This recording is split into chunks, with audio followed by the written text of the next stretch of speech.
Evento alusivo aos 180 anos de Júlia da Costa. Uma roda de conversa sobre Júlia da Costa com convidados especiais. Realizado no dia 2 de julho de 2024, na sede social do Clube Literário de Paranaguá. Estiveram presentes à mesa os seguintes convidados: José Alexandre Baca, orador; Hamilton Ferreira Sampaio Júnior, escritor; Gabriel Jean Sanches, professor de letras da Unespar; Kátia Toledo, professora da Unespar; Abdul Assaf, poeta e escritor; Alexandre de Sanana, escritor. Convidadas especiais: Kátia Muniz, escritora; Michele Dias, intérprete de Júlia da Costa.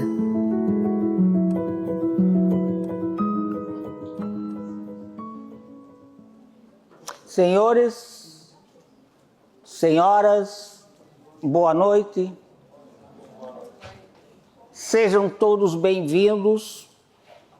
O Clube Literário de Paranaguá agradece a presença, mas além da presença, agradece principalmente pelo tempo que os senhores, as senhoras, estão dispondo para este encontro de cultura.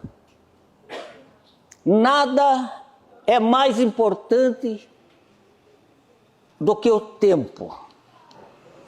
E os senhores, senhores e senhoras, numa prova de desprendimento, aqui comparecem para prestigiar, para brilhantar mais um evento deste clube que tem como foco principal a divulgação, a preservação da cultura, principalmente de nossa cidade. Assim, senhores, senhoras, o Clube Literário de Paranaguá sente-se profundamente honrado em recebê-los. Ela vai entrar? Então, alguém vai nos visitar, senhores e senhoras.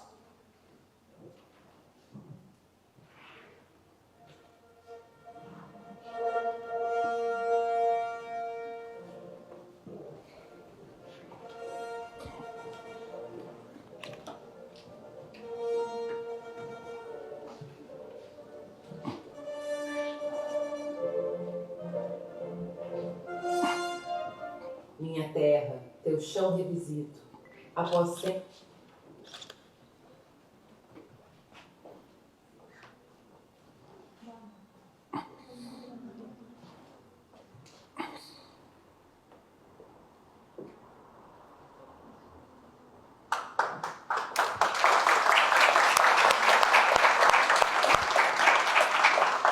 De imediato, senhores e senhoras, nós gostaríamos de compor a mesa, convidando como representante do Clube Literário o nosso companheiro, irmão, Hamilton Ferreira Sampaio Júnior, escritor de inúmeros livros, que nos dará a presença e a honra de compor a mesa. Convidamos também o professor Gabriel Sanches, da Unespar, a professora Kátia Toledo, da Unespar, por favor. O nosso escritor Alexandre Camargo de Santana, autor de 2 livros sobre a homenageada de hoje, Júlia da Costa. O professor e escritor Abdul Assaf para compor a mesa também. Por favor.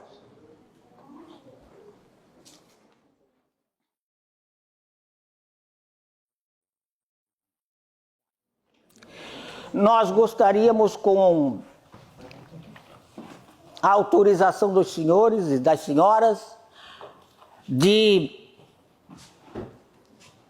mencionar 2 pessoas que estão presentes na plateia, que fazem parte da história e cultura de Paranaguá. Luci Cardoso Tavares. Por favor, Luci, levante-se. Poetisa, declamadora. E a escritora Kátia Muniz. Por favor, Kátia.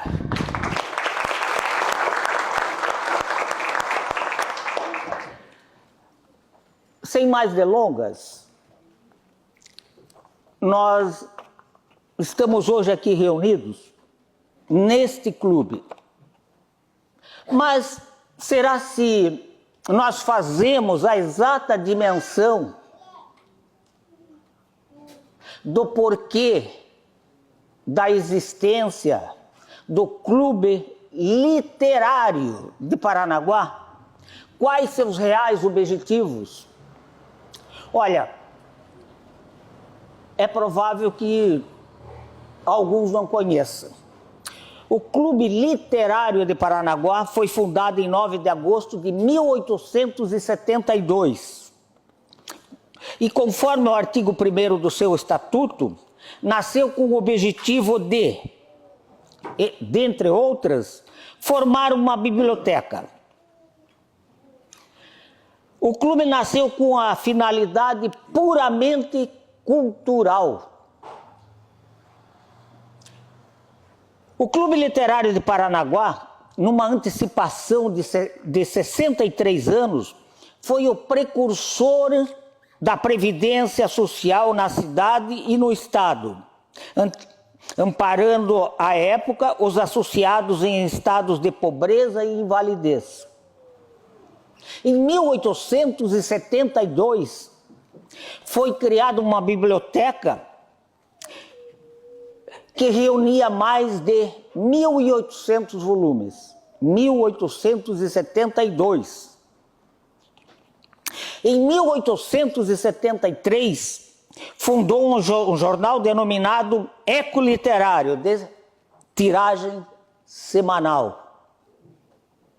Em 1874, criou cursos didáticos, precursores do ginásio e do científico à época, onde se lecionava português, francês, inglês, geografia, história, retórica e poética. Em 1875, iniciou as atividades no teatro. Em 1879, o capitão de mar e guerra Antônio Ximenes de Araújo iniciava o curso de matemática. Em 1880, o Clube Literário de Paranaguá recebeu a honrosa visita do imperador D. Pedro II. Em 1881, o clube contratou a publicação do jornal Itiberê, de publicação semanal. Em 1884, o Clube Literário recebeu a visita da princesa Isabel.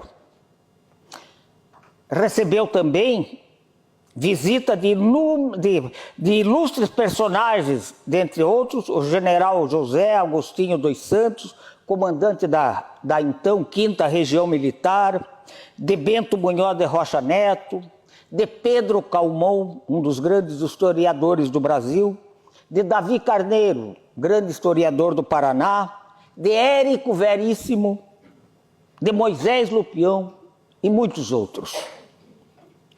Em 1919, fundou o Tênis Clube. O Clube Literário de Paranaguá participou do movimento abolicionista, segundo Valfrido Piloto em seu livro Paranista. O Clube Literário foi o precursor do movimento abolicionista entre nós, no Estado. Assim como a Loja Maçônica Perseverança foi a primeira loja maçônica no Brasil a libertar escravos.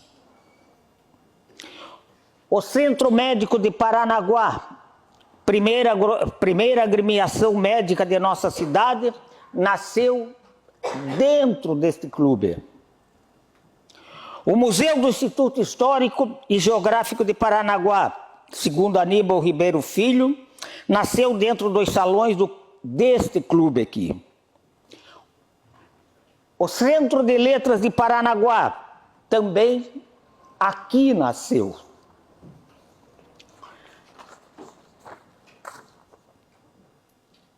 Dentro deste clube, dentro das dependências do clube literário, foram fundados clubes e associações diversas, como o Conselho de Classes ligado ao comércio, o Clube Atlético Departamento Nacional do Café, ligado ao café, o Aeroclube de Paranaguá, o Rotary Clube de Paranaguá.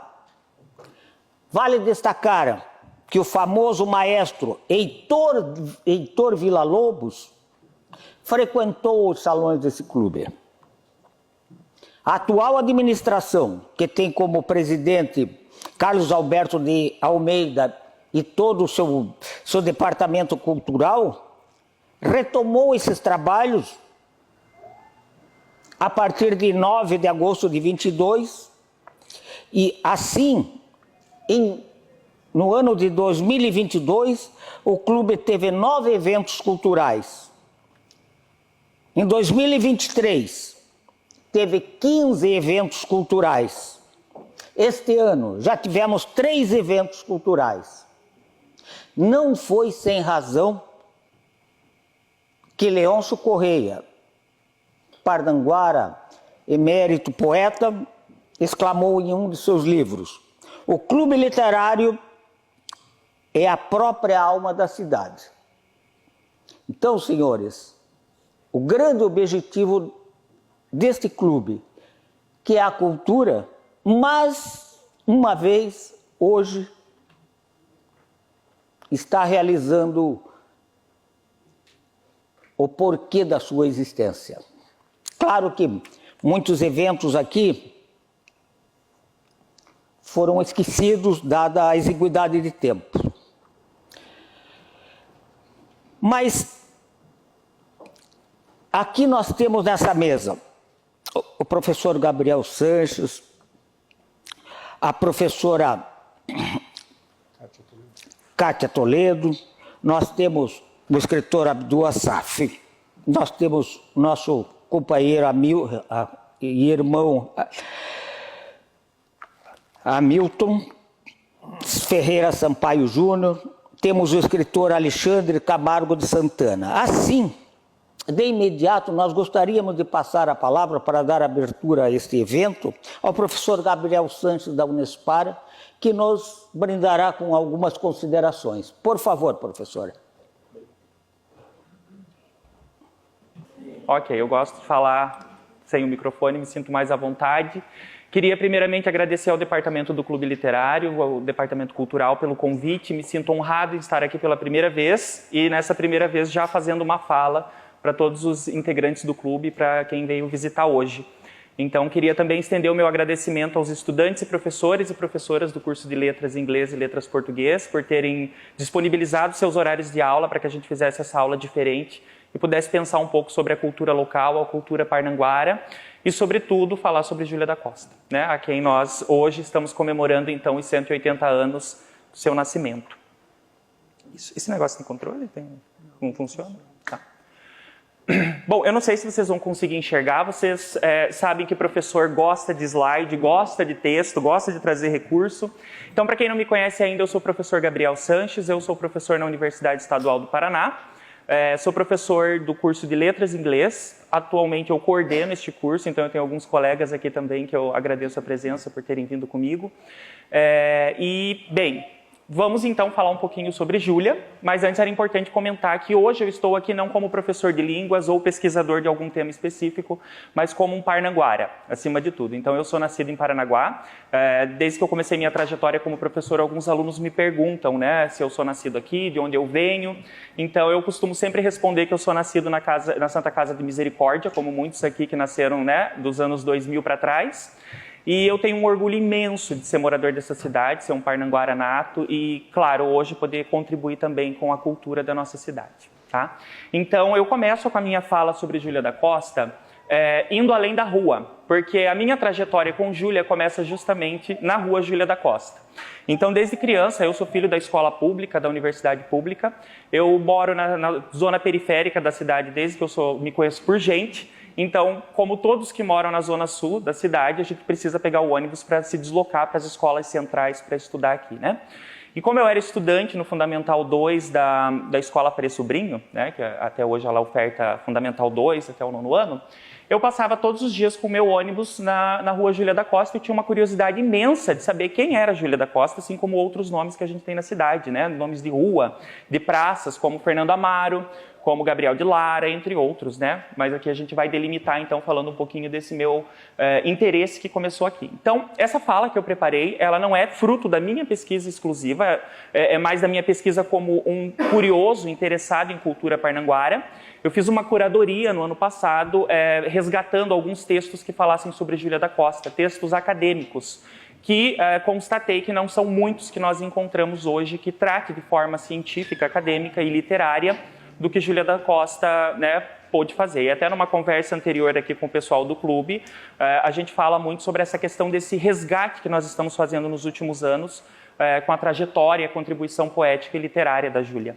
Então, tanto que a minha fala hoje vai dialogar um pouco com essa ideia da espectralidade de Júlia da Costa, né? Então, o que é esse espectro que nos ronda e que nos faz querer celebrar sempre a trajetória dessa poeta? Eu vou falar aqui poeta porque existe uma discussão, né, do termo pejorativo de utilizar poetisa. É claro que isso é importante que a gente compartilhe para se pensar, porque a própria Cecília Meirelles, né, quando ela fala não sou alegre nem sou triste, sou poeta, ela se coloca num lugar em que está ali equalizada junto com poetas homens também, né?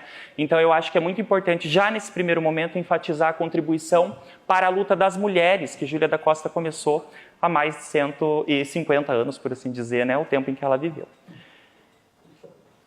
Bem, Júlia da Costa, então, né, eu acredito que a maioria já conheça, ela nasce, então, em 1844 e falece em 1911. Ela é parnanguara, assim como eu, não teve tanta sorte como a que eu tive de continuar na minha cidade, né, eu também tenho uma família que não nasceu, não são todos de Paranaguá, então, atualmente, a maioria voltou para suas cidades e eu quis ficar. Fiquei aqui e aposto que Júlia também gostaria de ter ficado, né, e vivido um pouco mais nesse espaço. E nós vamos entender um pouco agora o que a fez, né, construir toda a sua contribuição literária e qual é a sua relação com Paranaguá. Então, a ideia dessa discussão vai justamente girar em torno disso. Bem, tá meio complicado aqui. Bom, então, o nascimento da literatura no Paraná. Eu acho que é muito importante que a gente fale que Júlia da Costa, então, ela contribui para o nascimento da literatura no Paraná, né? E aí eu trago aqui um trechinho que é importante que se diga dessa minha curadoria com textos acadêmicos, eu escolhi Miguel Sanches Neto, tá? Então, embora nós tenhamos o mesmo sobrenome, nós não temos nenhum parentesco, na verdade eu ainda não tive a oportunidade de conhecê-lo pessoalmente, espero, né, que ocorra por meio de algum evento, alguma atividade assim. Mas de todos os textos que eu pesquisei e procurei, eu encontrei nele aquilo que a gente precisa divulgar. Então eu sou um divulgador científico também, né? Então acho importante que a gente traga numa linguagem mais, que a gente possa compreender o que eles vêm pesquisando e entender as contribuições então de Júlia da Costa por meio do que Miguel Sanches Neto nos propõe. O nascimento da literatura no Paraná conjuga dois espaços litorâneos, Paranaguá e São Francisco do Sul, habitados na infância e durante a vida adulta da poeta Júlia da Costa. Sua poesia está marcada por dois episódios traumáticos. Lembremos disso, porque eu trouxe alguns poemas para que a gente pense também sobre quais são esses episódios que ajudam, né, a brotar nela essa poeta que ela se fez e se faz.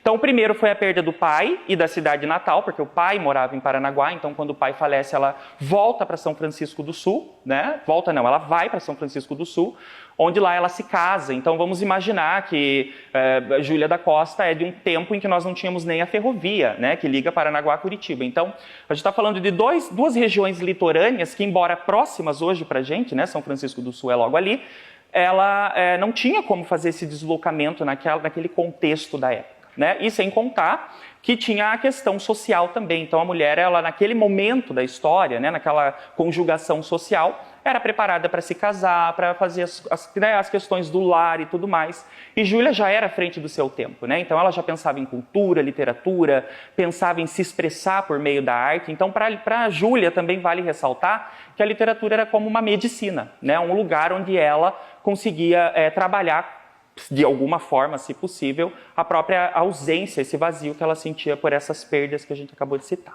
tá? Então, além dessa perda do pai da cidade natal, ela também acaba tendo esse casamento arranjado com esse homem mais velho, né? Depois de ter sido preterida por uma paixão. Então, ainda tem essa questão, né? A pessoa com quem ela gostava de se relacionar e ela não pôde cumprir esse desejo e acabou vivendo de um casamento arranjado. Que para nós é uma coisa assim hoje tão, né, impossível de se pensar que alguém viveria uma situação dessa. Na época de Júlia era quase como uma condição social para a mulher. Pode passar. Tá ali. Então, vale ressaltar também que um dos argumentos que Miguel Sanches Neto usa é de reforçar o papel de Júlia da Costa na construção do romantismo brasileiro, né? Então, se você for olhar lá na lista dessas pessoas que contribuíram, né, como traz aqui o exemplo, na recente antologia da poesia do romantismo, feita por Antônio Carlos, há apenas uma mulher contemporânea de Júlia que aparece, que é a Narcisa Amália.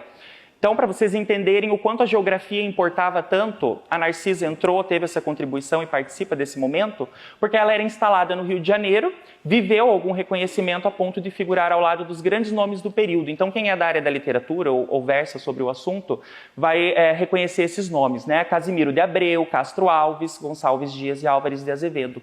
Então, a Amália ela consegue figurar entre esses nomes que nos são familiares, embora talvez a gente não tenha um conhecimento específico da sua ópera.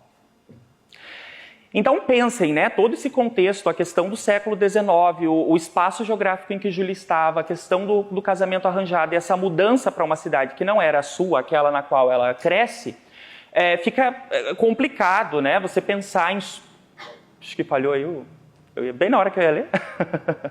Voltou. Então, sustentar uma identidade de escritora fora da recepção de futilidade, colocando-se na condição de influenciadora social, tinha um caráter de insubordinação visto como perigoso para a estabilidade das instituições, entre elas a do matrimônio focado na presunção de honorabilidade do pai de família. Então, imagina, né, uma mulher querendo ser escritora, querendo se sobressair socialmente em cima dos desejos e interesses do seu esposo, né? Então, vejam como ela já estava bem à frente do seu tempo e trabalhando nessas questões, né? Então, uma coisa que me marca muito, eu também trago do estudo do Miguel Sanches Neto, vamos ver se carrega, é essa fala aqui. Ó. Então, ó, em Júlia da Costa, ou seja, a mulher, no momento histórico em que Júlia da Costa existe, né, fisicamente falando, era muito complicado para os subalternos. Então, qual é a identificação de subalterno que se tem desde aquela época? Mulheres, negros, pessoas que não estavam numa camada elitizada da sociedade, não tinham os mesmos direitos, né?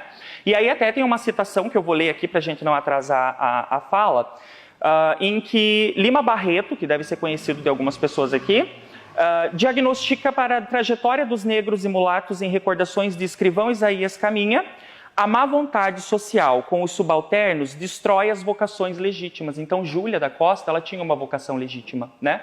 Mas as suas condições histórico, social e geográfica não permitiam que ela pudesse, então, ocupar esse espaço que lhe era de direito. Voltou? Não. Bem, então, o que Lima Barreto traz aqui? Ele fala, não estava em nós, né, dentro dessa obra, não estava em nós, na nossa carne e no nosso sangue, mas fora de nós, as causas de tão feios fins, de tão belos começos. Então era como se não adiantasse tentar, essa pessoa não ia alcançar aquele espaço, seja ele na arte, na literatura, por uma conjuntura social. Então vejam quantas conquistas nós já tivemos de Júlia para cá, e ela é uma personagem muito importante também nessa tomada, né, de poder. Então, Miguel Sanches Neto, ele reforça várias vezes no seu estudo que Júlia da Costa é a grande poeta do romantismo brasileiro que poderia ter sido e não foi, né? Então, qual é a relação de Júlia da Costa com essa questão do romantismo, né? Então, o primeiro item que eu trago aqui para a gente pensar, voltou, é o Paraná como pátria. Então, a gente tem que entender como que ela constrói essa relação do Paraná dentro da sua poesia. A identidade marítima era mais dominante do que a interiorana em uma região em que abundavam sertões pouco povoados.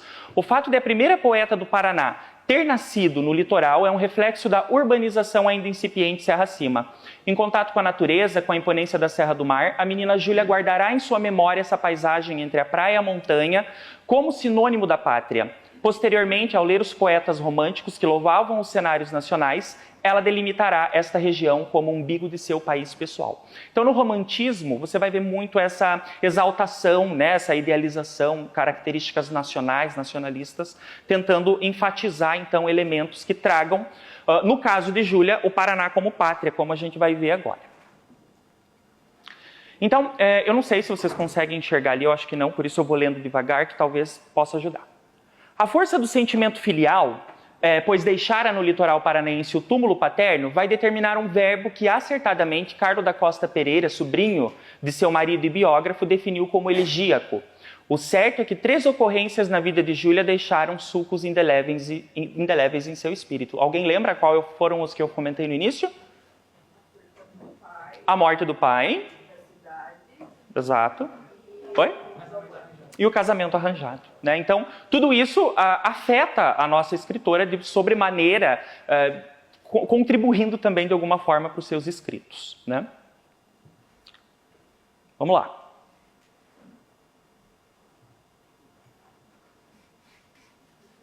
Será que vai? Obrigado. É bom que vocês estão acompanhando, né? Bom, Paranaguá e, consequentemente, o Paraná são vistos como um horizonte memorialístico que só pode ser visitado na sua plenitude quando o pai era vivo pela imaginação. A poesia surge como viagem a um local inexistente, assim ela se sente retirada durante a infância, ainda no berço do pai e da pátria. E é a partir daí que eu vou trazer também alguns poemas para a gente pensar, bem direcionados a essa questão, para ver como que ela materializa essas questões dentro de seus escritos, né?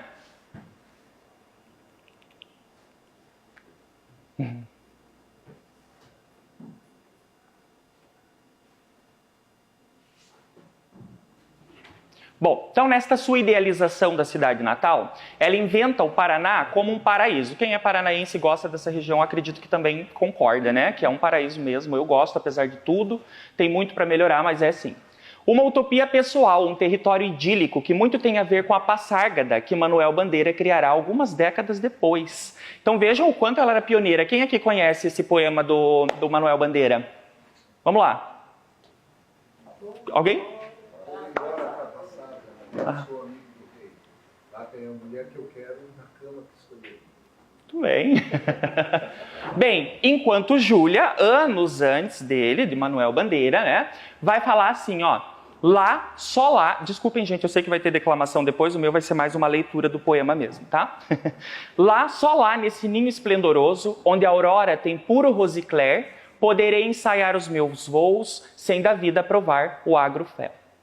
Né? Então, é justamente a construção desse espaço, né, desse território, esse saudosismo que ela carrega dentro da sua obra literária. Então, nesse processo de reconstrução idílica, do que ela localiza no tempo e na imaginação, então a imaginação é sempre algo a ser acionado aqui para a gente considerar, o Paraná surge como uma força agregadora, como um lugar perdido biograficamente e encontrado como linguagem, uma espécie de nacionalidade particular dentro da própria nação, um lugar do eu. Então, o Paraná ele surge como um sentimento, como um estado de alma reparador das perdas existenciais da poeta. Então, aquele vazio que de certa forma a Júlia sente, nós quando perdemos alguém muito querido também sentimos, ela transfere para sua obra literária, né? E aí, como se nesse projeto de voltar a ele pela palavra, né, voltar ao Paraná, fosse possível reencontrar-se com quem ela foi no seio matinal de sua família desfeita pela morte. Então, ela, muito jovem, volta para São Francisco, vai para São Francisco, na verdade, né? E aí ela acaba se apegando, então, a essas memórias da infância e nos deixa, né, esse legado aí por meio dos escritos. Outra coisa que vale muito relembrar e pensar sobre essa construção da identidade do espaço através da escrita são as manifestações de elementos marítimos e campestres que funcionam como conexão a esta pátria fantasiosa que habita a mente da poeta. O Paraná nasce como literatura de uma ficção reparadora, a qual habita um eu que o sente sem conseguir de fato descrevê-lo, porque ele pertence a uma experiência nebulosa da infância. Então é mar, é praia, tudo que nós conhecemos de alguma forma, né, em relação à nossa região aqui. É campo, tudo muito esfumaçado, o que torna mais distante do que ele de fato está. Neste sentido, a poesia de Júlia da Costa funciona como a mais poderosa canção de exílio do romantismo brasileiro, com direito até ao signo poético do canto do sabiá, com a diferença de que a pátria da qual este eu se afastara está muito perto, o que não impede que se faça distante. Muitos dos poemas de suas duas coletâneas publicadas em vida e outros avulsos voltam ao país primeiro para fundá-lo como ficção sentimental, o que não lhe tira de sua força enquanto símbolo. Gente, eu peço desculpa por ficar de costas, tá? Eu gosto de ficar de frente para o público, mas é mais para que eu não atrapalhe vocês aqui com a projeção. Ó, se eu vier para cá... Bem, o Paraná é a pátria perdida com a morte do pai, o que obriga a menina com 11 anos a adotar a terra materna, buscando como horizonte espectral um não lugar onde tombou seu pai, né? Então, esse horizonte espectral é algo que eu vou trazer também no final dessa fala, para a gente entender como que Júlia se mantém então viva também através da construção de memórias, como o que a gente está fazendo aqui essa noite, né? Mas antes é importante a gente ressaltar também que a construção da obra de Júlia aborda também uma pátria espiritual, né? Então, no plano real, durante os entusiasmos da juventude, este desejo de pertencimento se dá pela busca de um igual. Tal projeto nasce de uma filosofia afetiva idealista, na qual a poeta se formou ao ler seus contemporâneos. Quem são os contemporâneos de Júlia? De qual período mesmo? Isto. O sentimento romântico, ele faz de tudo. Tá? Então, ele cria cheiros, sons, imagens, palavras, pessoas, pátrias em miniatura em uma mecânica metonímica. Perder essas proximidades gera uma anulação do eu, uma morte em vida. Para neutralizar esta anulação, cria-se um projeto de ressurreição, de reencontro, né? Então, quando eu leio esse trecho e penso no trabalho da Júlia, eu imagino muito como se ela tivesse criado holograficamente, por meio dos seus escritos, um mundo só dela. Né? Um mundo onde ela não precisa atravessar as matas, a Mata Atlântica, carreiros, né, que tinham nos caminhos que faziam para chegar até aqui, para vivenciar de novo aquilo que ela viveu na infância. Porque aquilo, na verdade, era idealizado, ela construiu, talvez ela viesse para Paranaguá, como de fato ela vem numa outra circunstância, né, que a gente também vai falar. Aliás, ela está em Paranaguá, né, Rosana, que ontem teve o evento ali, a gente já vai falar também. Então ela não precisou voltar para Paranaguá para matar essa saudade, ela fez isso por meio da sua obra. Né? Obrigado. Então, separar-se do pai, vejam que isso fica bem marcado, né? Separar-se do pai depois do Paraná, inocula nela uma relação de continuidade de perdas, o que fortalece a ideia de identificação amorosa pela palavra. O amor que ela espera e que no plano biográfico se realiza, acontece no campo da poesia. Tá? Então, assim a gente começa a entender um pouco como que Júlia da Costa se constrói. Espero que vocês passem pela rua Júlia da Costa e lembrem um pouco dessa nossa fala de hoje, né? Porque ela é carregada justamente dessa construção de memórias. E lá vai mais um trecho aí, uma estrofe da nossa querida Júlia. Agora para a gente falar dessa pátria espiritual, né? Desse espaço que ela constrói, que no meu entendimento é quase holográfico. Buscava uma alma que entendesse a minha, e busco ainda, e o coração definha. Buscava uma alma que entendesse a minha, na terra ou céus, na imensidão ou nada. Buscava flores de infantis perfumes e achava espinhos na escabrosa estrada. Buscava arpejos de celeste enleio e só ouvia o coração no seio. Né? Então, dado esse contexto que nós acabamos de apresentar aqui, fica um pouco mais factível entender também, né, essa materialidade dentro do trabalho de Júlia. Então, vejam, a pátria, ela adquire uma dimensão espiritual que liga a infância, né, quando ela fala em infantis perfumes, a poeta solitária quer encontrar um ser superior que a devolva a quem ela foi na idade da inocência. Isso quem fala é Miguel Sanches Neto. De alguma forma eu acho que ele vai nessa direção, eu concordo. Tá? Então os versos transcritos opõem o mundo material ao espiritual. Arpejos celestes versus coração e seio. Em uma demonstração de que este espaço desejado não está no nível terreno e que o amor só pode ser manifestação angelical. Quer dizer, Júlia parece habitar, então, um terceiro espaço, né? Um espaço construído por meio dessa escrita. Outro elemento importante que se repete nos poemas de Júlia, a gente já vai ver na sequência, é o mar. Então, o mar aqui é conhecido, né, da maioria, creio. Ele funciona além de sua significação física. Então, é importante que a gente entenda que, embora ela cite o mar e ela traga essa questão material, ela vai além, quando ela usa o mar, esse símbolo, né? Além da significação física, apresentando-se para a sensibilidade da poeta como perigoso movimento, por conta das ondas, dos barcos que o singram e do marulhar incessante. Ela não vê a sua materialidade encontrando nele um mundo infinito, um não lugar informe onde estão os que se foram, né? Então as águas, elas são o indefinido, esse território móvel que não se deixa estável. Está mais para o espiritual do que para o alcançável enquanto real. É como se a poeta vivesse às margens do absoluto, que a vigia e a convoca a todo momento em um constante assédio, né? Imaginem esse movimento do mar e a forma como ela o coloca, então, do que nós vamos ver adiante. Nele ela faz a viagem ao seu interior, às ausências que a atormentam, né? Vejam por meio de mais um exemplo aqui, então. Olha lá.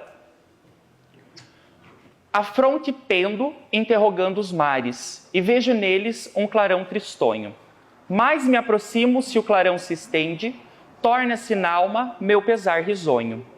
Pousaste o berço no azular das ondas, deixaste a pátria de cerúleas cores, nos mares vives, desmaiada e triste, toda cheirosa como são as flores. Por que tu foges, pesarosa e fria? Por que soluças se me vês contente? Pálida sombra, por que choras tanto, enchendo o oceano de sua sombra ardente, né? Então, isso não é só sobre mar, né? Então, é isso que a gente precisa levar em conta da materialidade desse trabalho de Júlia. Então, se o mar, ele é o infinito, que assusta e que atrai, é também o confidente.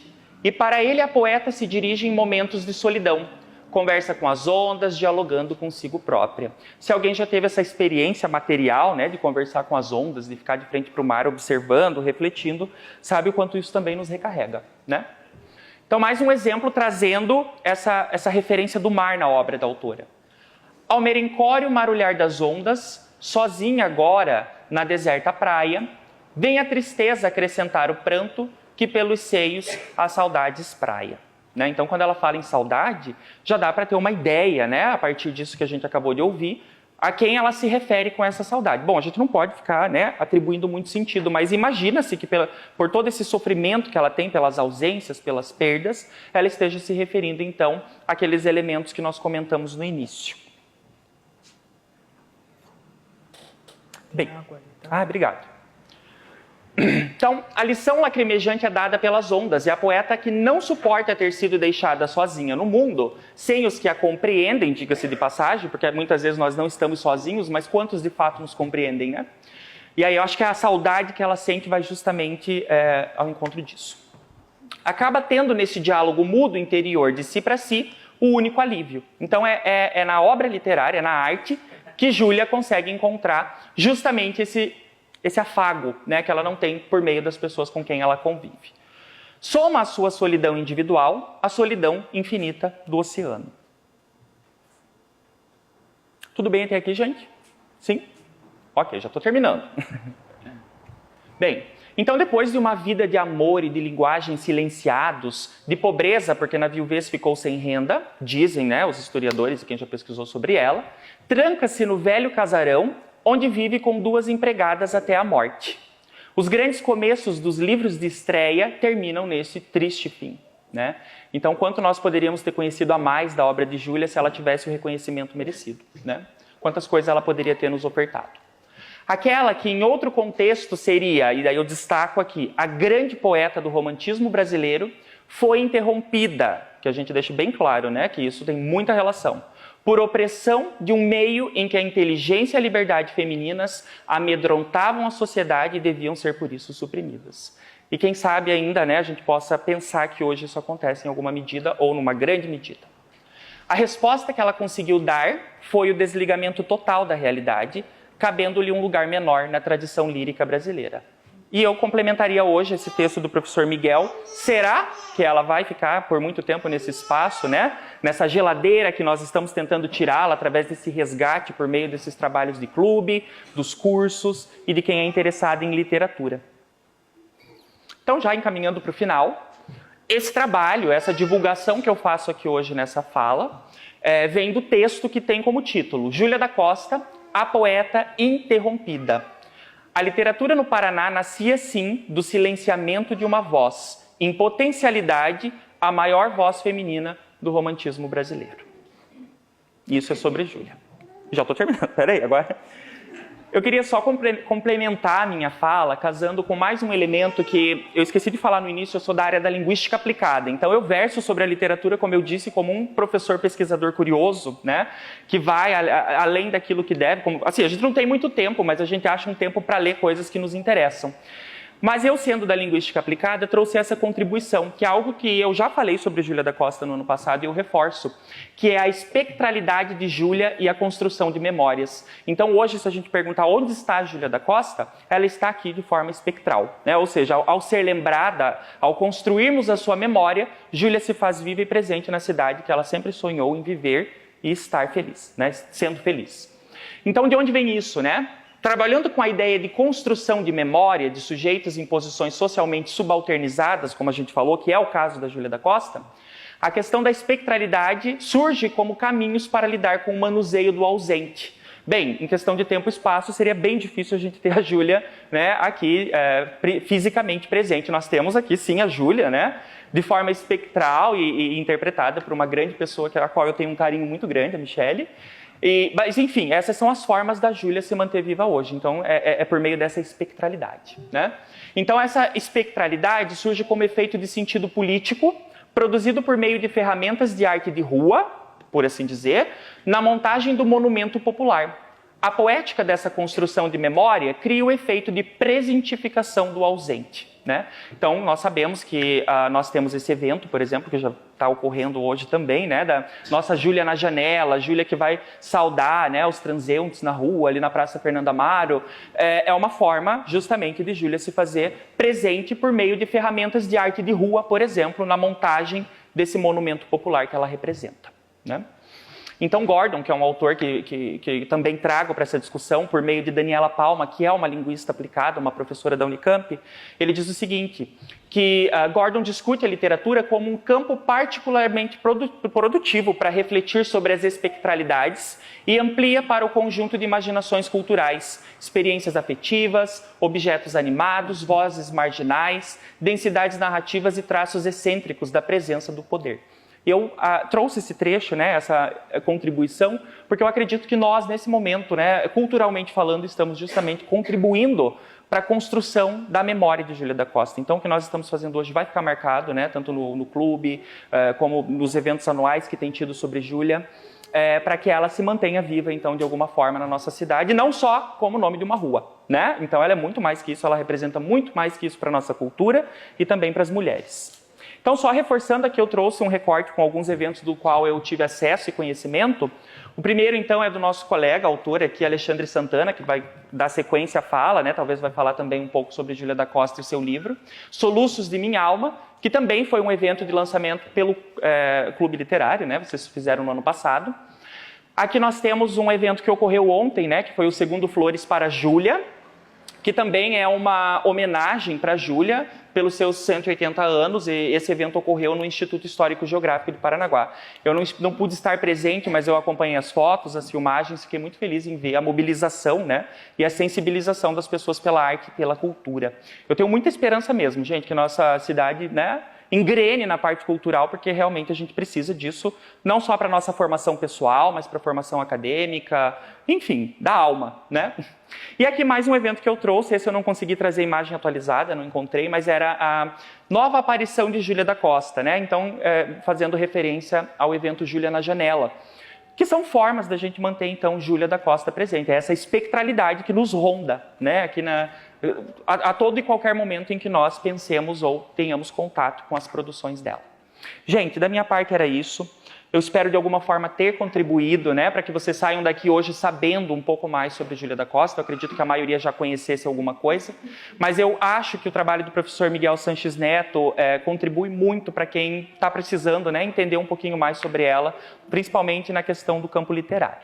Então, agradeço muito pela oportunidade mais uma vez ao clube e me coloco à disposição. Obrigado. Em continuidade, nós gostaríamos de acusar a presença do escritor Vanderlei Mendes. Muito obrigado pela presença. Dando continuidade, meus irmãos, agora ouviremos a fala de um escritor de 2 livros sobre Soluços da Minha Alma, que versa justamente sobre Júlia da Costa. O escritor Alexandre Camargo de Santana. Por favor. Primeiro, eu quero agradecer ao clube, né, Departamento Cultural, aos amigos que sempre me convidam para participar aqui. Agradecer a vocês também por esse tempo para ouvir um pouco da nossa Júlia da Costa. Professor, já falei, o professor sempre esquece. Na verdade, é um livro, gente. É que eu tinha feito uma pesquisa lá atrás, lançado uma versão, depois a gente complementou essa pesquisa e aí teve o lançamento aqui do livro mesmo, que eu vou falar um pouco agora aqui, que é o livro sobre Júlia da Costa, que é o mesmo, lá de trás, só ampliado, tá? Que é o Soluços de Minha Alma. Vamos ver se vai pegar o slide, porque eu também, se não tiver o slide aqui, eu não consigo lembrar de nada. Né? Pode... Isso aí é só a apresentação. Eu gosto de, antes de falar do livro, falar por que eu escrevi sobre Júlia da Costa. Eu sou historiador, formado aqui na FAFIPAR, então frequentava muito o Instituto Histórico, o Centro de Letras. Então eu já achava que sabia o suficiente sobre Júlia, não tinha nunca passado na minha cabeça pesquisar sobre Júlia. Então, só que assim, eu estava pesquisando, o meu objeto de pesquisa em Paranaguá é a modernidade, quando a modernidade chega em Paranaguá. O que é isso? Quando aquela cidade antiga, imperial, suja, insalubre, começa a mudar para uma cidade mais modernizada, com conceito de salubridade urbana, criação de praças, tirada dos animais pelas ruas, porque Paranaguá era igual aquela que a gente vê nos filmes, aquela sujeira, aquela coisa, né? Então o meu objeto de estudo é a chegada da modernidade aqui em Paranaguá, instalação de água encanada, esgoto, rede elétrica. E nessa pesquisa, eu estava pesquisando num site que é a Hemeroteca Digital, que é um site que você pesquisa por palavras-chave, ele mostra o jornal da época, lá com a palavrinha que você procurou, e eu estava pesquisando sobre a Praça Fernando Amaro. Como que a Praça Fernando Amaro entrava nessa chegada da modernidade em Paranaguá? Porque a Praça Fernando Amaro ela é inaugurada em 1906, para comemorar os 50 anos de morte de Fernando Amaro. Interessante, foi inaugurada um ano antes do correto. Porque no ano de 1906 começou a surgir, a partir de uma carta de um morretense, porque Fernando Amaro morreu em Morretes, né? O cara mandou uma carta para o jornal em Curitiba e começou uma campanha, porque ele falava, vai fazer 50 anos de morte de Fernando Amaro agora, a gente não vai fazer nada, né? Daí começaram uma campanha no Paraná e em Paranaguá, falaram, vamos fazer uma praça, então construíram a praça aqui na frente para inaugurar em 1906 o aniversário de 50 anos de morte de Fernando Amaro. Uma semana antes descobriram que não era em 1956, sim em 57, ou seja, estava um ano antes, a praça estava pronta, não tinha nem cabimento, né? Então se inaugurou a praça um ano antes. Mas continuando, estava pesquisando sobre isso, e aí apareceu esse jornal aqui de 1948 falando sobre a chegada dos restos mortais de Júlia em Paranaguá. E quando Júlia morre em São Francisco, alguns anos depois, teve uma campanha aqui de Paranaguá para trazer os restos mortais dela aqui para Paranaguá. Eu não sei se vocês sabem, mas ficava aqui na Praça Fernando Amaro os restos mortais, enterrado embaixo do obelisco que tem aqui bem em frente à Caixa Econômica. Então eu achei esse jornal de 1948, daí eu lembrei, aquele obelisco que uma vez caiu, não sei se vocês lembram, se alguém já falou, deve ser muito jovem para isso, mas pode passar. Em 2009, esse obelisco ali, ele cedeu, começou a cair. Aí a prefeitura, antes que desse uma tragédia, caísse na cabeça de alguém, a prefeitura foi lá e levantou o obelisco para colocar no lugar. Não tinha mais placa, não tinha identificação nenhuma, era só um obelisco. Ninguém mais lembrava, praticamente ninguém mais lembrava qual que era o do obelisco, né? Quando levantaram, acharam uma urna com os ossos de Júlia. E uma placa lá dentro, escrito 1924. Aí, por conta de ninguém mais ter os documentos desse translado, ninguém sabia mais quando tinha chegado, já estava esquecido na praça, concluiu-se que teriam vindo para cá os restos mortais em 1924, como a plaquinha estava ali dentro, né? Só que eu estava com o jornal lá na minha frente, em 1948, narrando. Chegou hoje os restos mortais de Júlia. Então eu comecei a avançar um pouco mais nessa pesquisa, pode passar, para entender qual era essa diferença, né?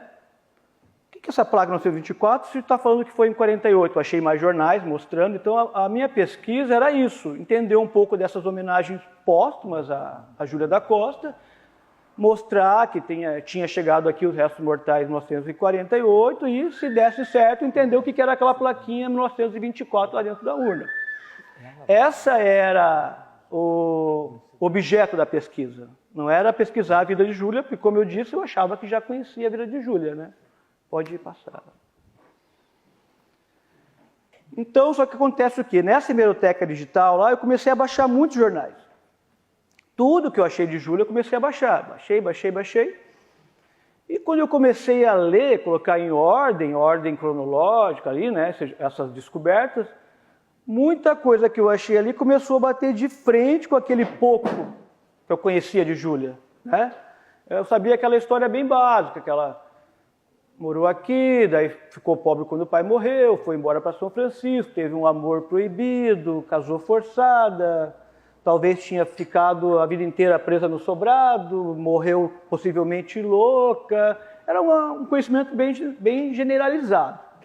E essas fontes que eu comecei a encontrar batiam de frente com esse pouco que eu conhecia. Pode passar, por favor?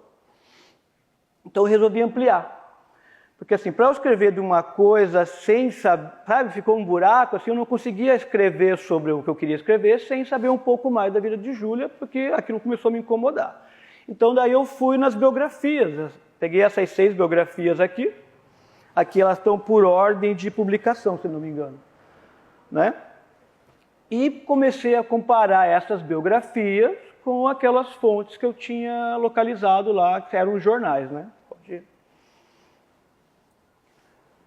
Então aí aconteceu o quê? Quando eu comecei a ler essas biografias, piorou, porque elas eram contraditórias, uma coisa ia para um lado, outra ia para o outro, uma falava um negócio, outra falava outra, e aí começou a piorar mais ainda com o que eu encontrei. Falei, não, eu acho que aí, então, assim, tinha muito buraco nas histórias, falava um pouco daqui, pulava anos, falava mais um pouquinho dali, pulava mais outro.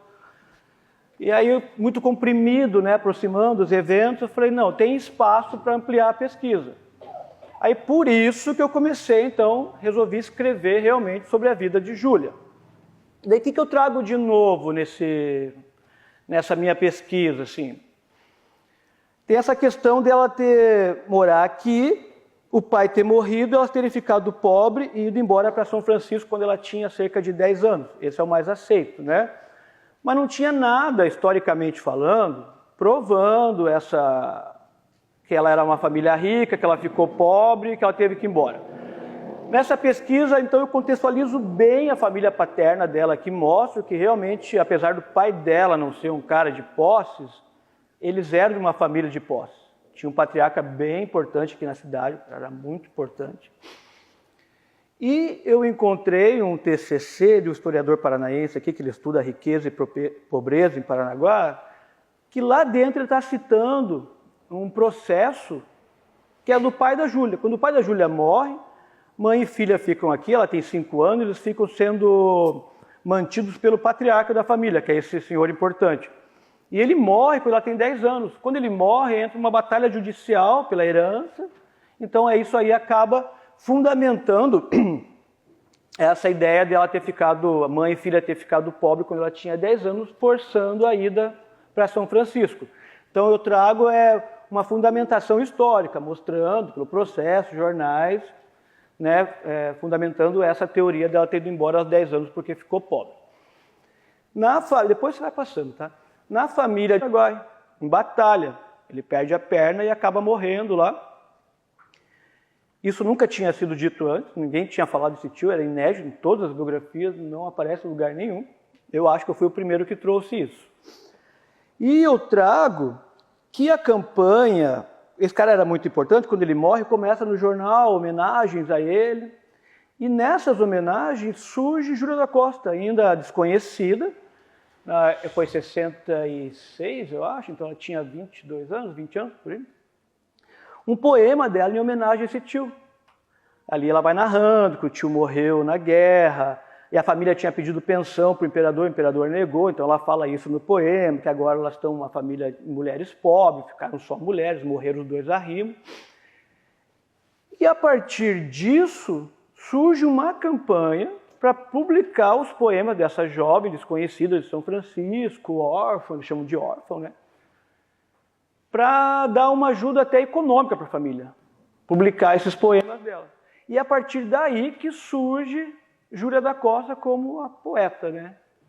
Porque, assim, nas versões anteriores, fala-se muito que foi um padre que viu os poemas dela, achou lindo, daí colocaram no jornal e isso explodiu a poetisa. Essa é uma versão meio romantizada, eu trago mais, assim, como foi ali, passo a passo. A gente vai vendo a campanha no jornal, ela vai aparecendo, vão falando, vamos bancar, vamos ajudar essa família, daí, né, publicam os livros dela.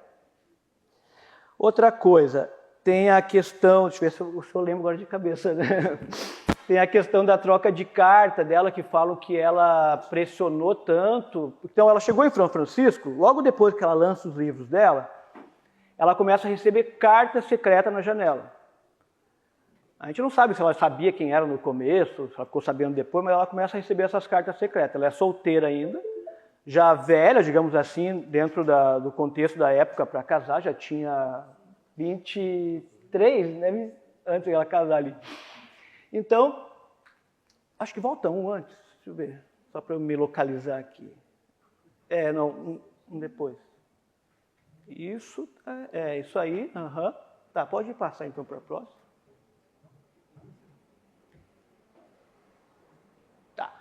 Então falam que ela era desesperada por amor, que ela pressionou tanto o Benjamin que ele fugiu, abandonou ela e por conta disso ela acabou casando. Eu mostro no livro ali, analisando as cartas dela, que quem pressionava o tempo todo era Benjamin. Ela tinha muito pé no chão, ela sabia o contexto que ela estava, ela sabia que ela não podia ter nenhum tipo de romance, e ele ficava pedindo para ela sair, encontrar ele ali, que ele queria uma foto, que ele queria um beijo, e ela está sempre vendo elas na carta, ela respondendo, não tem como, não posso sair. Ai, gente, desculpa, meu celular está tocando aqui. Então, aí eu trago de novo, é isso aí. Eu questiono essa versão, que Júlia pressionou Benjamin até ele fugir, principalmente porque Benjamin não fugiu antes dela casar. Quando ela casa forçada, Benjamin ainda mora na cidade, ele é o único professor de São Francisco, uma cidadezinha de 5, 8 mil habitantes, então todo mundo sabia que ele estava lá, ele não fugiu. Depois que ela casa, ele foge. Ele foge não, ele vai embora. Aí eu apresento a trajetória de Benjamin também, que é uma coisa inédita. A gente mostra como ele sai de São Francisco, ele vira professor em Camboriú. Camboriú, gente, lá no meio do mato, né? Não tem nada a ver com essa Camboriú de hoje, uma vilinha lá. Depois ele volta, ele vai para Gaspar, Florianópolis, fica famoso, ele cria um sindicato de professores em Santa Catarina, lá, o primeiro sindicato de professores, ele que cria. Ele já tem escravos, tudo isso que eu vou falando são coisas que fui achando nos jornais. Ele publica livros, ele participa de eventos, então ele volta para São Francisco de novo. Essa terceira vinda dele também, o sobrinho da Júlia, lá o historiador, ele comenta, mas não dá muito detalhe, eu dou bastante detalhes sobre isso, mostra que eles frequentavam ali os mesmos círculos políticos, sociais. E depois, uma coisa também que fala assim, Júlia teve um romance com Benjamin Carvoliva, por carta, mas não foi. Na época, ele não se chamava Carvoliva, ele chamava Benjamin Carvalho de Oliveira. Ele começa a usar esse nome Carvoliva depois da República. Quando acaba o Império, começa a República e pega o Carvalho de Oliveira e transforma em Carvoliva. Então, só um detalhe, ela não teve romance com Carvoliva, ela nem conhecia esse nome na época.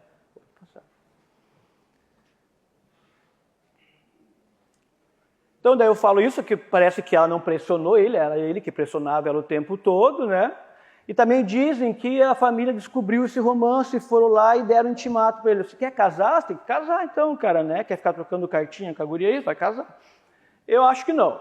Júlia da Costa, ela, apesar de estarem falidas, digamos assim, ela era de duas famílias bem importantes, uma de Paranaguá, uma de São Francisco, sobrinha do herói de guerra, criada para ser uma dama, casar com uma pessoa importante, principalmente porque a família estava precisando de um novo arrimo, né? Eu duvido que a família, depois de tudo isso, ia jogar ela na mão de um professorzinho lá. Ele era filho de padre, pobre, Sabe? Então eu questiono, eu acho assim, se mandaram lá falar com ele, foi para, né? Vaza, não fica aí incomodando a guria. Isso é que eu defendo nessa minha pesquisa. Pode passar. Aí também falo assim, que Francisco, que foi o cara que casou com ela, era bem mais velho que ela, acho que 30 anos. Imagine, 30 anos mais velho. Dizem que ele casou com ela por pena, porque era uma pessoa muito boa, o comendador Francisco. Primeira coisa, ele não era comendador ainda, ele vira comendador depois que ele está casado com ela já há alguns anos. Nessa época, ele era um político em ascensão, querendo crescer em São Francisco, viúvo. Nessa sociedade do século XIX, um homem sem uma mulher, para virar político, até hoje, né? Um político sem uma esposa no lado, as pessoas ficam achando defeito. Então, nessa época, um homem que quisesse crescer politicamente, ele tinha que ter uma mulher no lado dele, para receber as visitas, para ir nos eventos, né? Aquela função da mulher do século XIX, né? A gente vai imaginar, no século XIX, a mulher nascia com um papel determinado para ela já. Uma boa filha, uma boa irmã, uma boa esposa, uma boa mãe, e só. Você não tem para onde ir, não tem que querer fazer nada diferente.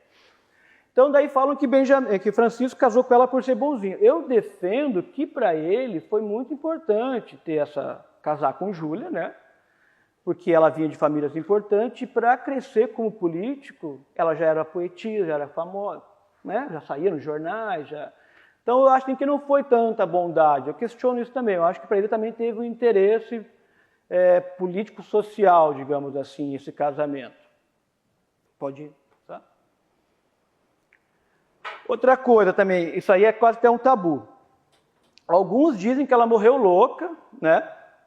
E outros dizem que não. O que eu achei lá no jornal? Eu achei o laudo, um aviso do juiz, uma intervenção mental de Júlia, em 1902, dizendo que ela estava mentalmente incapaz e ninguém podia fazer negócio nenhum com ela que seria inválido. Eles espalharam isso pela cidade, nos postes, tanto em São Francisco quanto em Joinville. Agora é a questão. Isso quer dizer que ela estava louca? No meu entender, não. Primeiro, um pouco antes dela ser considerada louca ali, né, mentalmente incapaz, a gente tem uma carta do primo dela de Paranaguá, aí tem a resposta dela, na verdade, né? Dá a entender que o primo dela mandou uma carta dizendo que estava meio falido aqui, porque ela fala, você não precisava de me mandar as notas, eu confio em você. E ela responde que ela não tem dinheiro para enviar para ele, mas que ela tem posses, e talvez ela pudesse vender um terreno ou um sobrado e mandar o dinheiro para ele. Nessa época, para uma mulher ser considerada, para internar uma mulher, não é nem considerada louca, para internar no hospício não precisava nada. É o começo da psicologia, então a mulher foi alvo da psicologia, assim, né? E se você envergonhasse tua família, teu pai falasse isso, teu irmão, teu tio, teu avô, teu filho, você era internado.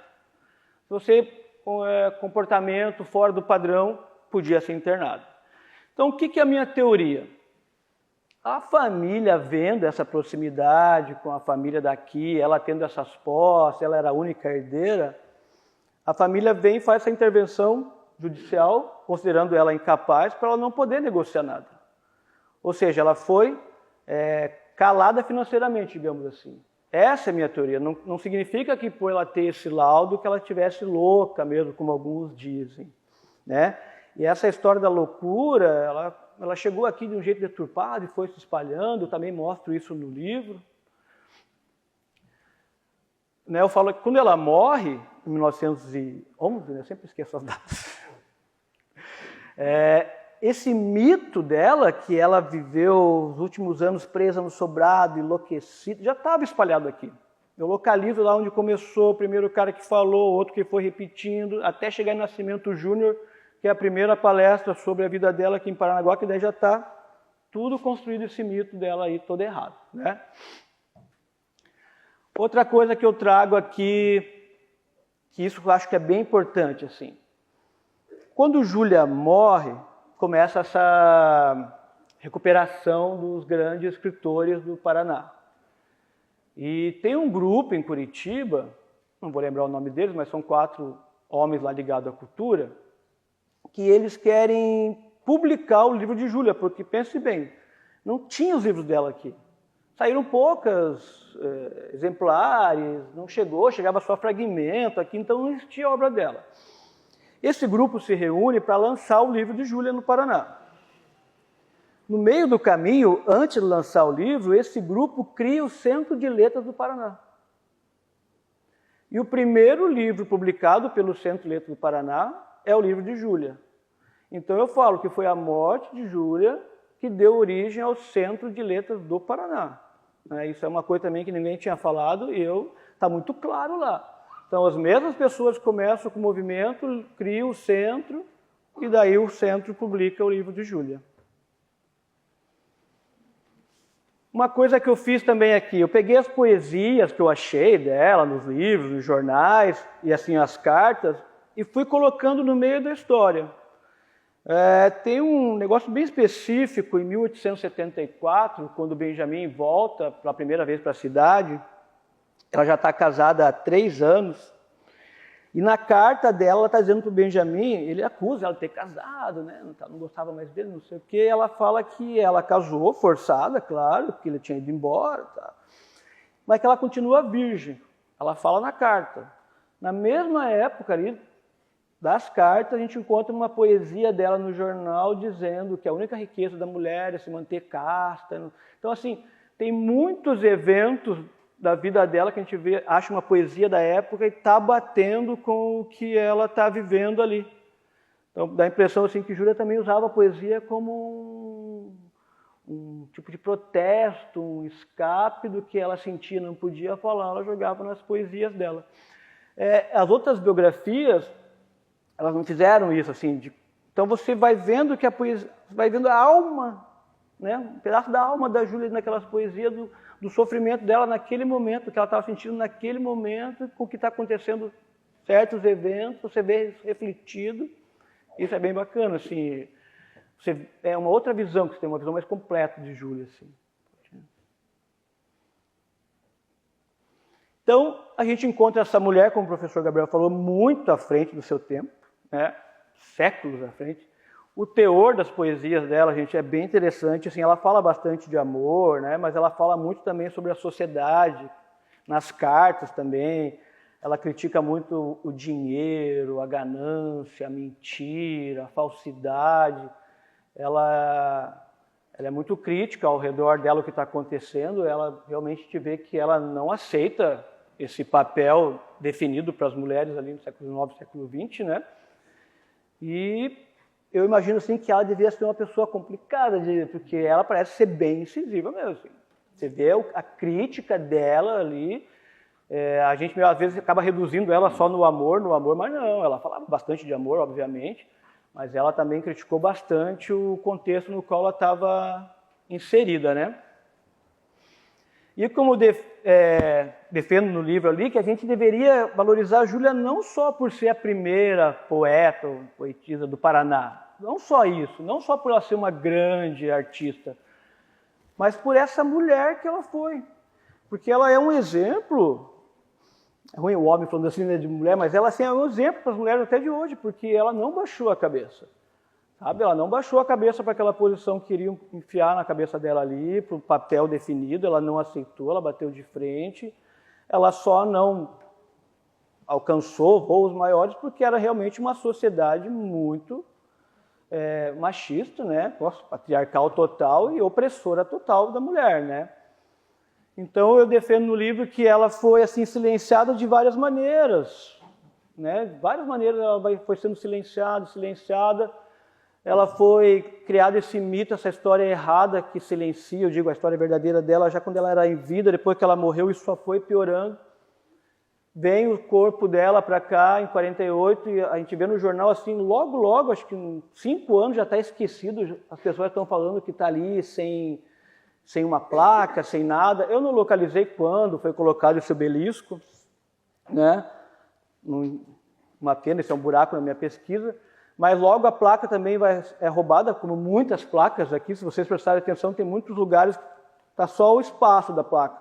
A galera roubava para trocar, principalmente na época do crack estava muito forte aqui em Paraná, os noias, né, trocavam, porque eram placas chumbo, sei lá o que é aquilo, né, cobre, bronze, né, então tem muitas placas que foram sumidas. E esse obelisco ficou ali um tempão, né? Todo mundo tinha esquecido. E se não fosse essa coisa do destino, eu gosto de brincar, nem teria ido atrás de Júlia, foi essa coincidência de achar o jornal e correr atrás da internet, que começou e deu isso aí. Pode passar o último ali.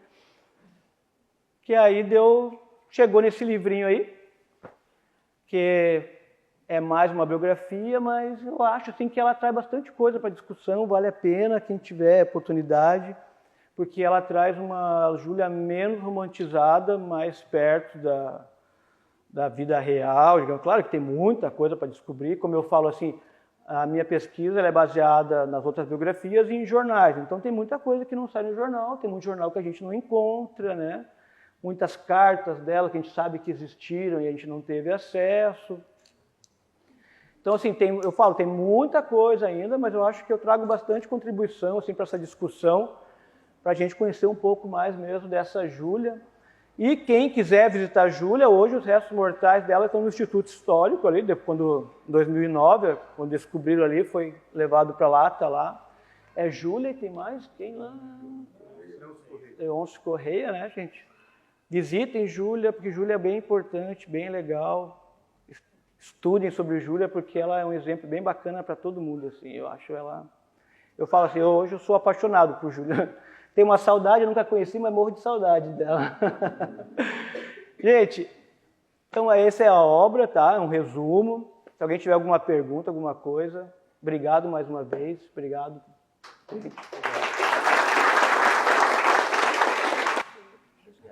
Agora convidamos a escritora Kátia Muniz para nos brindar com uma poesia sobre Júlia da Costa. Todos. Minha voz alcança lá no final? Vai apresentar a Júlia ali? Muito obrigada ao Clube Literário pelo convite. Eu escolhi o poema Desesperança, de Júlia da Costa. Que céu formoso, que natura esta, tantos fulgores vêm turbar minha alma.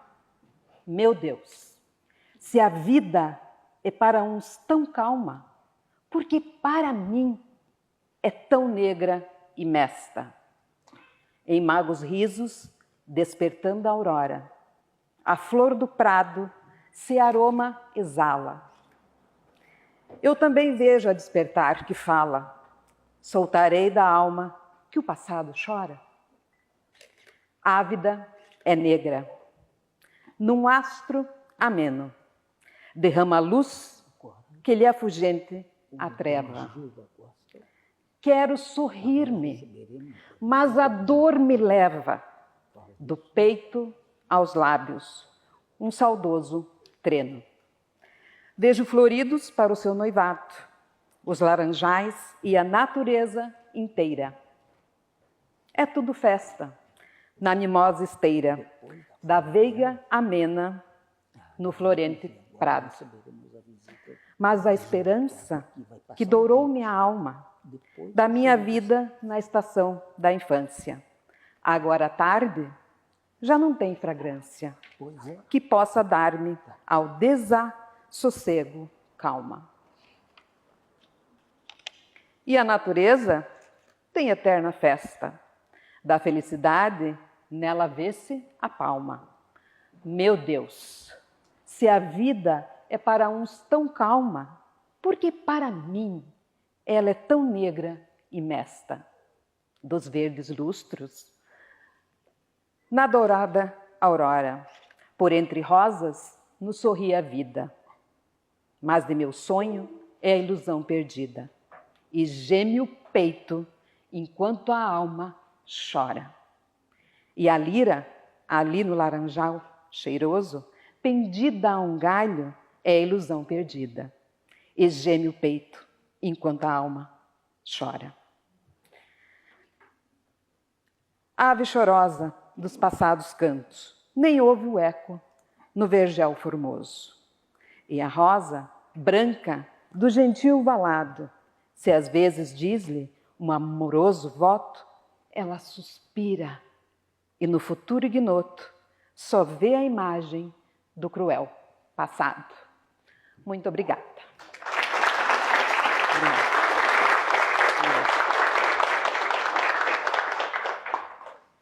Em seguida, iremos receber a visita de Júlia da Costa.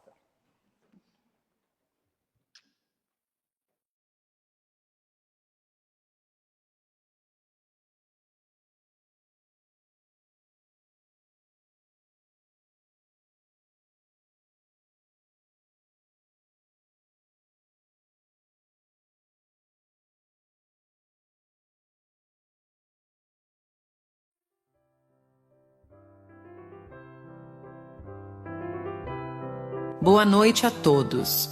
É com imensa gratidão que estou aqui, através dos esforços da equipe do Departamento Cultural do Clube Literário, que me proporcionaram essa série de eventos em homenagem ao meu aniversário de 180 anos. Desde já agradeço ao Clube Literário por esta homenagem e congratulo os talentosos poetas que participaram do concurso em meu nome. Agradeço também a minha intérprete, cuja atuação permitiu manter minha memória viva. Muito obrigada. Agora, neste momento, passo a palavra para minha intérprete, que estará anunciando os 3 ganhadores e entregando os seus certificados.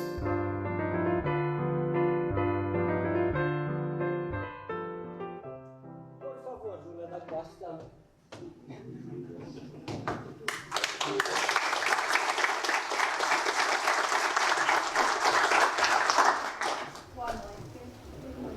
O Clube Literário, através de seu Departamento Cultural, certifica pela conquista do 3º lugar do concurso de poesia alusivo aos 180 anos da poetisa Júlia da Costa, realizado pelo Clube Literário. Parnanguara Caiçara.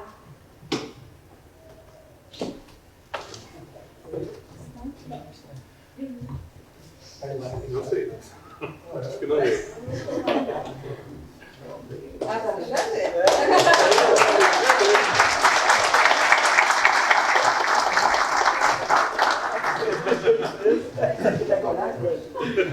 Obrigado,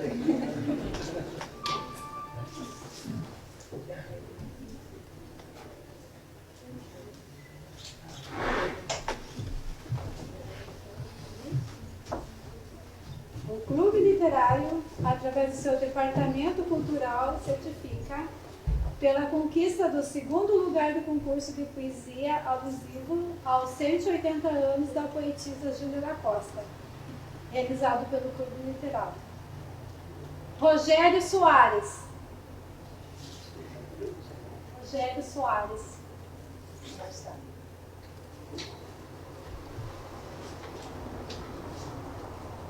O Clube Literário, através de seu Departamento Cultural, certifica pela conquista do 1º lugar do concurso de poesia alusivo aos 180 anos da poetisa Júlia da Costa, realizado aqui pelo Clube Literário.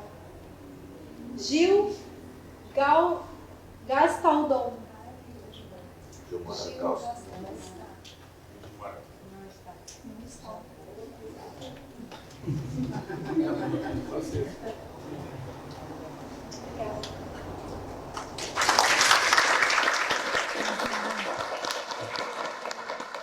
Professor Abedul Assaf, deseja fazer uso da palavra? Por favor, fique à vontade.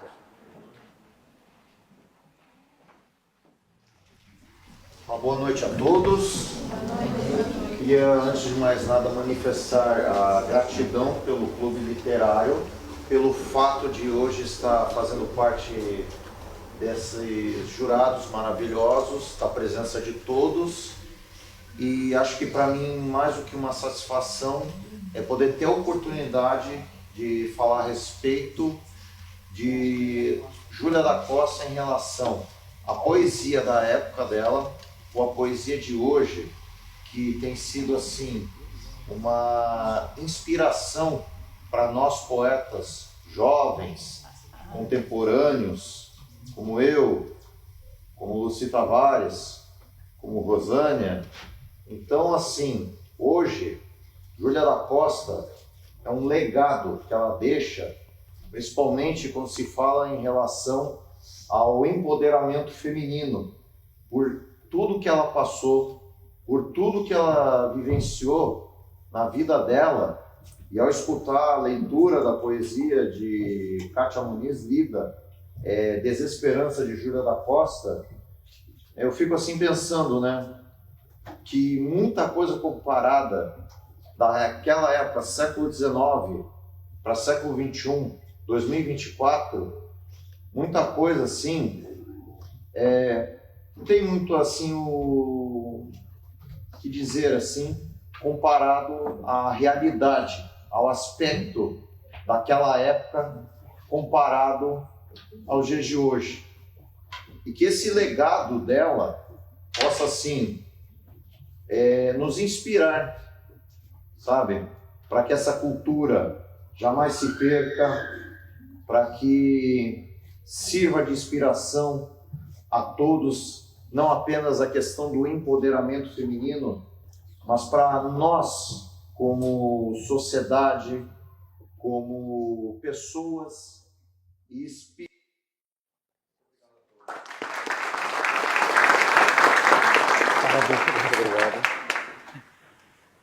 Senhores e senhoras, estamos chegando ao final desta reunião e, em nome do Clube Literário de Paranaguá, falará um dos diretores do Departamento Cultural deste clube, Hamilton Ferreira Sampaio Júnior. Por favor.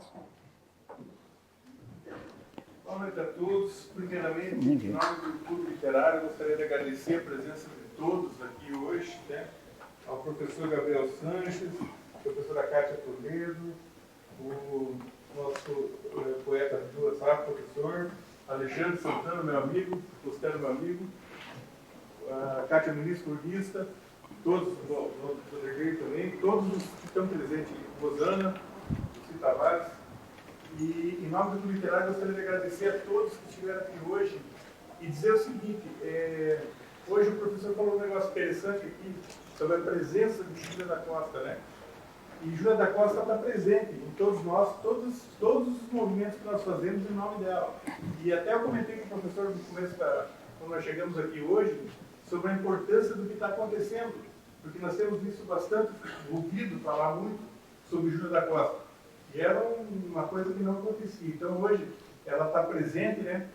E eu queria dizer uma coisa para vocês. Hoje, o que nós vimos aqui expressa uma palavra chamada paranaguaridade. Paranaguaridade foi falada a primeira vez aqui nos salões do Clube Literário, por dentro do Munhoz da Rocha, num discurso que aconteceu aqui. E ele quer dizer o seguinte, ele quer dizer o amor à terra, a benseja da terra, é o pertencimento ao que nós somos de sociedade. Então, quando nós falamos, tudo isso que foi falado agora aqui, pode ser traduzido no amor que nós temos por Paranaguá. Então, eu gostaria de agradecer a todos que estiveram presentes aqui, aos que vieram trabalhar, o Cício, o pessoal, o Gabriel que veio ajudar aqui, o Ivan, o Baca também está ali, a Júlia da Costa, né? A Lisângela, todo mundo que participou, o professor Baquinha também tirando foto, e desejar a todos aí um bom retorno para as suas casas. Muito obrigado a todos.